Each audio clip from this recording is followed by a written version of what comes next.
The Great Exhibition is an exhibition of products from many countries around the world. It took place in 1851 from May the 1st to October in London, inside an enormous structure of iron and glass known as the Crystal Palace. The Great Exhibition is a stunning presentation of inventions, work of art, and objects collected of distant lands. It presents science, technologies, but also art. There were, for example, artifacts from all the time and all around the world. The Great Exhibition showed very well the evolution of this century.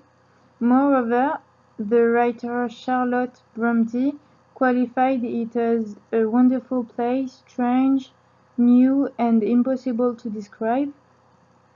The Prince Albert, Queen Victoria's husband, had this idea because he loves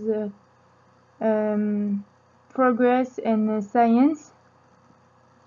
The purpose of the rulers of Britain show the world that technology is growing and will grow. Besides, that will change the society and improve the future. Now we are going to speak about the Crystal Palace. The architect is Joseph Paxton.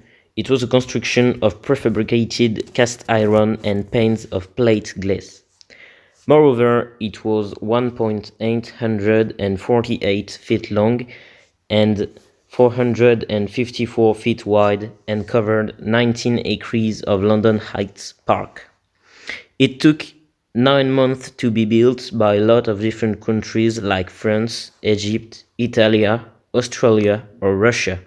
The Crystal Palace is a unique and huge construction, but some skeptics people predicted that the wind or vibration will destroy the structure. It never happened. Then, we are going to talk about the spectacular content of exhibition.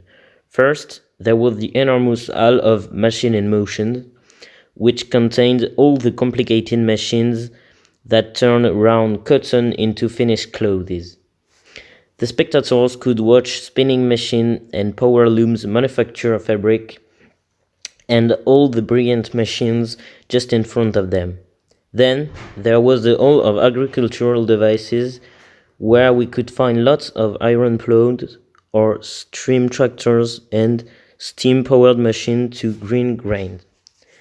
You could also find hydraulic press to build the bridges, enormous organ built by Henry Willis, or Indian gems and a throne under an elephant. There were a lot of other and different invention and curiosities, and people were amazed to discover all of them, all the innovation of the modern world in just one building.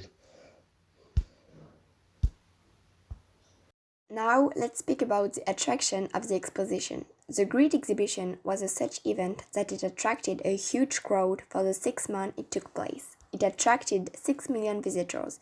The ticket prices were reduced during the summer, so lots of people could come because it was really affordable.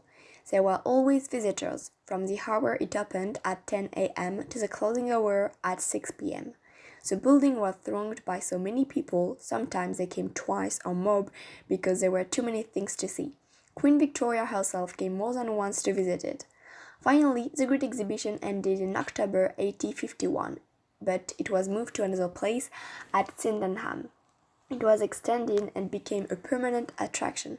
It was open for 85 years, but a fire destroyed it in 1936. To sum up, the Great Exhibition was a place of technologies, inventions, curiosities, and art from all over the world, but also a cultural place for all the people. It symbolized the modernity of the century, gathering the most stunning innovations and arts. During those 6 months, 186,000 pounds were collected to create the Victoria and Albert Museum in 1852. The great exhibitions, called the eighth wonder of the world, have never had its equal as stunning and as successful.